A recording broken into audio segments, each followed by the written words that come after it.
folks, welcome to the channel. I'm Don. Today is George Day, King George. Whether you refer to George Strait or George Jones as King George, doesn't matter. The fourth reaction or review that I've done today, three of which have had either George Jones or George Strait in them. And the other one was Marshall Tucker Band. And this is a gift request from George Woodruff. So the Georges are ruling the day, King Georges. But GW, I refer to George Woodruff as GW. So George, thank you for this gift and request.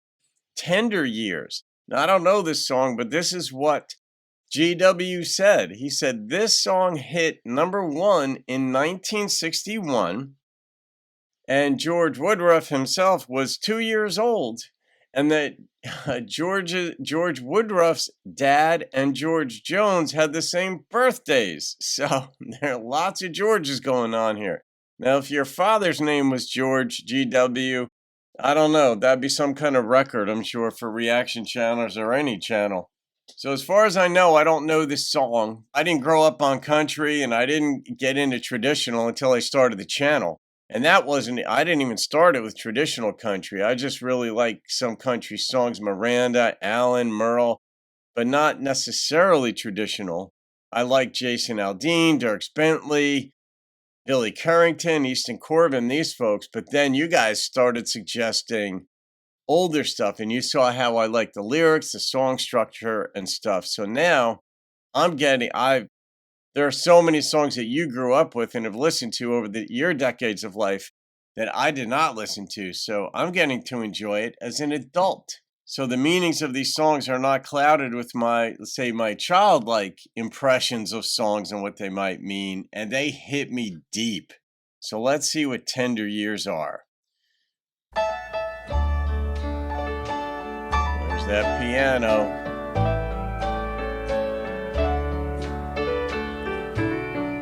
You keep saying you love him. I believe that it's true, and it just doesn't matter how much I love you. But in time you'll understand, dear, when you shed a tear, then you'll know you were living in your tender years. In your eyes there's a love light that's shining for him, but how long will it stay there? Will that love light grow dim? You can just see the happiness, you can't see the tears. It's true, 'cause you're living in your tender years. I want to see where he goes with this.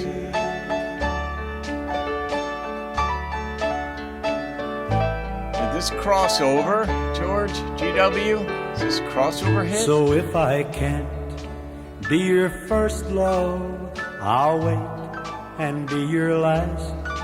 I'll be somewhere in your future to help you forget the past. And you'll know that I love you with a love that's sincere, 'cause I'll wait till you're through living in your tender years. Interesting. Yes, you'll know that I love you with a love that's sincere.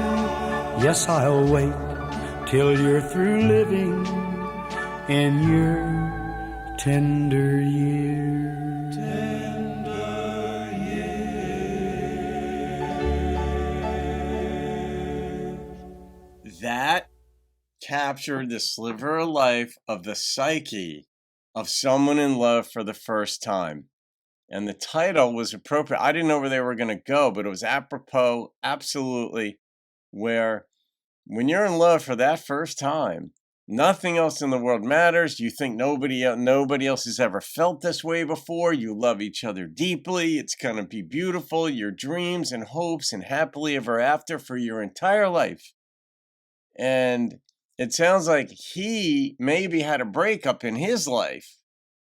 I mean, the character represented in this song, because he's like, You're living in your tender years, but I'll be here waiting for you when that ends. Because sometimes you can see that a match is made in hell, not in heaven, so to speak, or it's not going to work. Now, people think relationships aren't going to work out, and they do. Like, people will judge others' relationships. They think they know what's going on. Maybe they're bitter. Maybe they're jealous. Maybe they're just, well intentioned, but not seeing the nuances, because relationships are so dynamic. There's so many elements. They grow, they evolve, they're organic, and people can change within the context, and usually do within the context of the relationship. And the ship can get righted, so to speak, so that your impressions of what that relationship is going to be are wrong if you think it's going to implode. But in this song, it does sound like, one, obviously he really wants her to be willing to play second fiddle, if you will. Once the first fiddle strings break, he'll get the second shot, and he'll be her last love. And that's what he wants, because he sees her more in his mind and heart as she is, and believes that they would make a wonderful couple. And maybe they will. But then what happens is she goes through the tender year, that first love and first breakup, depending on how extreme it was. But she's going to change. It's going to educate her. And you start to change, in a sense, what you value. Some things will change, that you may prefer the boredom in a relationship, the stability in a relationship, over the excitement that also has these deep crashes, the highs and the lows. You might prefer the predictable. Whereas when you first got in love, you like the excitement, the all over, but then you find out that these really good, fun times in this also will come with deep, painful arguments and drag out fights or whatever. And you might just prefer to have the stability. Anything can happen. Or maybe you thought you just wanted sort of like the mundane stability, and maybe the guy makes, just pick an example, say a decent living, not a great one, but you grew up you grew up with nothing. And so you're like, well, I can live with the boredom. But then you get bored. Like, you realize, no, you really wanted more excitement. You wanted the roller coaster. Can't say, people change. But once that relationship ends, you've been educated. And presumably you educate yourself on how you need to change so that you don't get in the same circumstance again and repeat the same damaging behaviors and thoughts and so forth in your new relationship. And he's willing to take that chance with her. But he doesn't know how she's going to be if this relationship that she's in breaks up.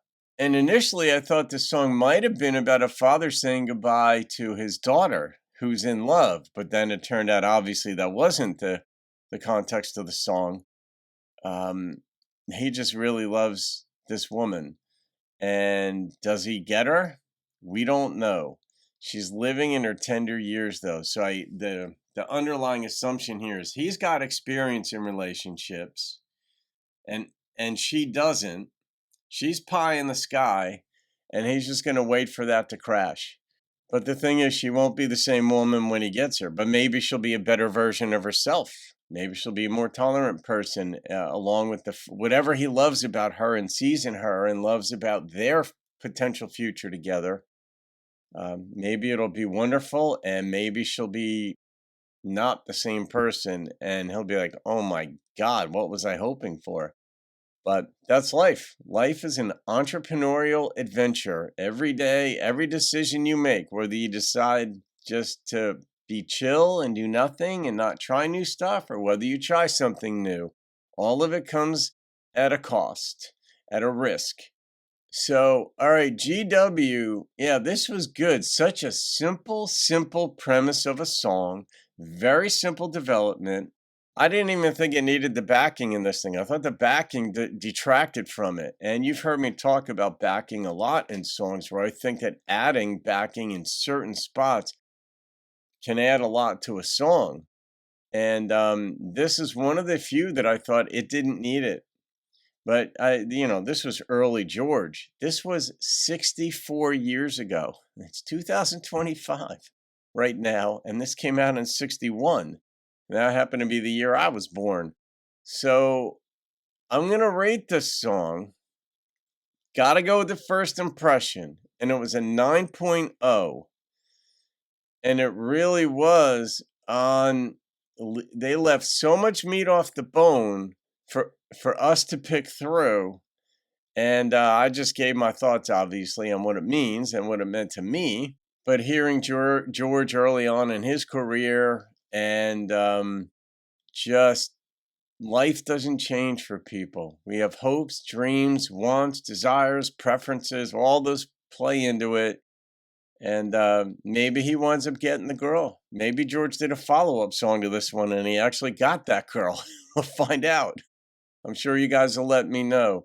All right, GW, George Woodruff, thank you for this gift and request again, my friend. Have a great day. I'll see you on another video. The song goes in the playlist of songs of 9 and above. It's a 9.0, and keep rocking the country.